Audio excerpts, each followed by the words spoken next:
ರಾಜೀನಾಮೆ ಅಂಗೀಕಾರಕ್ಕೂ ಮುನ್ನ ಚರ್ಚೆಯನ್ನ ನಡೆಸಿದ್ರು ಸಿಎಂ ಸಿದ್ದರಾಮಯ್ಯ. ಹೈಕಮಾಂಡ್ ನಾಯಕರ ಜೊತೆ ಚರ್ಚೆಯನ್ನ ಮಾಡಿದ್ರು. ರಾಜಣ್ಣ ರಾಜೀನಾಮೆ ವಿಚಾರವನ್ನ ಮುಖ್ಯಮಂತ್ರಿಗಳು ಪ್ರಸ್ತಾಪವನ್ನ ಮಾಡಿದ್ರು. ಆ ಟೈಮ್ನಲ್ಲಿ ಅವರು ಕನ್ವಿನ್ಸ್ ಮಾಡೋಕ್ ಪ್ರಯತ್ನ ಪಡ್ತಾರೆ. ಅಧಿವೇಶನ ನಡೀತಾ ಇದೆಯಲ್ಲ, ಈ ಟೈಮ್ನಲ್ಲಿ ಅಂಗೀಕಾರ ಮಾಡಬೇಕಾ, ವಿಪಕ್ಷಗಳಿಗೆ ಅದೇ ಅಸ್ತ್ರ ಆಗಬಹುದು ಅಂತ ಹೇಳಿ ಕೇಳ್ಕೊಂಡಿದ್ರಂತೆ ಮುಖ್ಯಮಂತ್ರಿಗಳು. ಆದ್ರೆ ಹೈಕಮಾಂಡ್ ನಾಯಕರು ಪಟ್ಟನ್ನ ಸಡಿಲಿಸಲಿಲ್ಲ. ತಕ್ಷಣವೇ ರಾಜೀನಾಮೆಯನ್ನ ಅಂಗೀಕಾರ ಮಾಡಿ ಅಂತ ಹೇಳಿ ಸೂಚನೆಯನ್ನ ಕೊಟ್ರಂತೆ.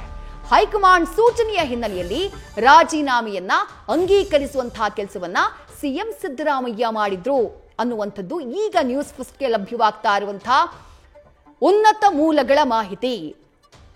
ರಾಜಣ್ಣ ಅವರ ರಾಜೀನಾಮೆ ಅಂಗೀಕಾರಕ್ಕೂ ಮುನ್ನ ಹೈಕಮಾಂಡ್ ನಾಯಕರ ಜೊತೆಗೆ ಮುಖ್ಯಮಂತ್ರಿಗಳು ಚರ್ಚೆ ಮಾಡಿದ್ದಾರೆ. ಇದನ್ನ ಮುಂದಕ್ಕೆ ಹಾಕುವಂತಹ ಪ್ರಯತ್ನ ಮಾಡಿದ್ದಾರೆ, ಅಥವಾ ಇದನ್ನ ಇಲ್ಲಿಗೆ ಸೆಟಲ್ ಮಾಡುವಂತಹ ಒಂದು ಪ್ರಯತ್ನಕ್ಕೆ ಮುಖ್ಯಮಂತ್ರಿಗಳು ಕೈ ಹಾಕಿದ್ದಾರೆ. ಹೈಕಮಾಂಡ್ ನಾಯಕರಿಗೆ ಮನವರಿಕೆ ಮಾಡುವಂತಹ ಅಥವಾ ಮನವೊಲಿಸುವಂತಹ ಪ್ರಯತ್ನ ಮುಖ್ಯಮಂತ್ರಿಗಳಿಂದ ಆಗಿದೆ. ಯಾವ ಕಾರಣಕ್ಕೆ ಅಂದ್ರೆ ಈಗ ಅಧಿವೇಶನ ನಡೀತಾ ಇದೆ. ಇವತ್ತು ಅಧಿವೇಶನ ಆರಂಭ ಆಗಿದೆ.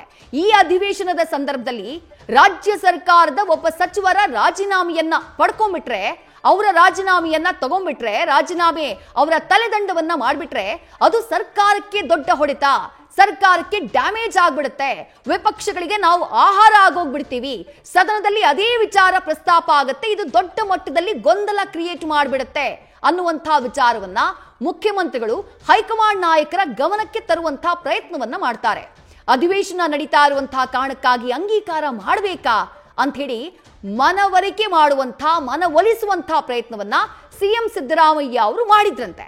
ಆದ್ರೆ ಹೈಕಮಾಂಡ್ ಯಾವುದೇ ಕಾರಣಕ್ಕೂ ಡಿಲೇ ಮಾಡೋ ಹಾಗಿಲ್ಲ, ಈ ತಕ್ಷಣಕ್ಕೆ ರಾಜೀನಾಮೆಯನ್ನ ಅಂಗೀಕರಿಸಿ ಅಂತ ಹೇಳಿ ಸ್ಪಷ್ಟ ಸೂಚನೆಯನ್ನ ಸಿಎಂ ಸಿದ್ದರಾಮಯ್ಯ ಅವರಿಗೆ ನೀಡಿದಂತಹ ಕಾರಣಕ್ಕಾಗಿ ಹೈಕಮಾಂಡ್ ಸೂಚನೆಯ ಹಿನ್ನೆಲೆಯಲ್ಲಿ ರಾಜಣ್ಣ ಅವರ ರಾಜೀನಾಮೆ ಅಂಗೀಕಾರ ಆಗಿದೆ. ಅಂದ್ರೆ ಲಾಸ್ಟ್ ಮೊಮೆಂಟ್ ನಲ್ಲೂ ತಮ್ಮ ಆಪ್ತ ಬಳಗದಲ್ಲಿ ಗುರುತಿಸಿಕೊಂಡಿರುವಂತಹ ಸಚಿವನನ್ನ ಈ ರಾಜೀನಾಮೆಯ ಅಸ್ತ್ರದಿಂದ ಅಥವಾ ರಾಜೀನಾಮೆಯ ಶಿಕ್ಷೆಯಿಂದ ಪಾರು ಮಾಡುವಂತಹ ಪ್ರಯತ್ನಕ್ಕೆ ಮುಖ್ಯಮಂತ್ರಿಗಳು ಕೈ ಹಾಕಿದ್ದು ಇಲ್ಲಿ ಸ್ಪಷ್ಟವಾಗಿ ಕಾಣಿಸ್ತಾ ಇದೆ. ಲಾಸ್ಟ್ ಮೊಮೆಂಟ್ ನಲ್ಲೂ ಕೂಡ ಟ್ರೈ ಮಾಡಿದ್ದಾರೆ ಮುಖ್ಯಮಂತ್ರಿಗಳು ಹೈಕಮಾಂಡ್ ನಾಯಕರಿಗೆ ಕನ್ವಿನ್ಸ್ ಮಾಡೋಕೆ ಅಥವಾ ಈ ರಾಜೀನಾಮೆಯನ್ನ ಸ್ವಲ್ಪ ಮುಂದಕ್ಕೆ ಹಾಕೋಕೆ ಟ್ರೈ ಮಾಡಿದ್ದಾರೆ. ಅಧಿವೇಶನ ನಡೀತಾ ಇದೆ, ಈಗಲೇ ಕೇಳಬೇಕಾ, ಬೇರೆ ರೀತಿಯಲ್ಲಿ ಆಗೋಗ್ಬಿಡುತ್ತೆ, ಇದು ಬೇರೆ ರೀತಿಯ ಅರ್ಥವನ್ನ ಕಲ್ಪಿಸಲಾಗುತ್ತೆ, ಬಿಜೆಪಿಯವರು ವಿಪಕ್ಷದವರು ಅಟ್ಯಾಕ್ ಮಾಡಿಬಿಡ್ತಾರೆ, ಪಕ್ಷಕ್ಕೆ ಡ್ಯಾಮೇಜ್ ಆಗುತ್ತೆ, ಸರ್ಕಾರಕ್ಕೆ ಡ್ಯಾಮೇಜ್ ಆಗುತ್ತೆ.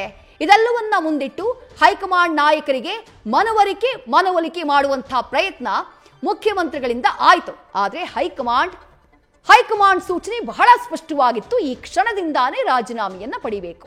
ಆ ಕಾರಣಕ್ಕಾಗಿಯೇ ಸಿಎಂ ಸಿದ್ದರಾಮಯ್ಯ ತಮ್ಮ ಆಪ್ತ ಬಳಗದಲ್ಲಿ ಗುರುತಿಸಿಕೊಂಡಿದ್ದಂತಹ ಸಚಿವ ರಾಜಣ್ಣ ಅವರಿಂದ ರಾಜೀನಾಮೆಯನ್ನ ಪಡ್ಕೊಂಡ್ಬಿಟ್ಟಿದ್ದಾರೆ. ಆ ರಾಜೀನಾಮೆ ಅಂಗೀಕಾರ ಕೂಡ ಆಗಿದೆ. ನ್ಯೂಸ್ ಫಸ್ಟ್ ನಿರ್ಭೀತಿಯಿಂದ ನಿಮ್ಮ ಪರವಾಗಿ.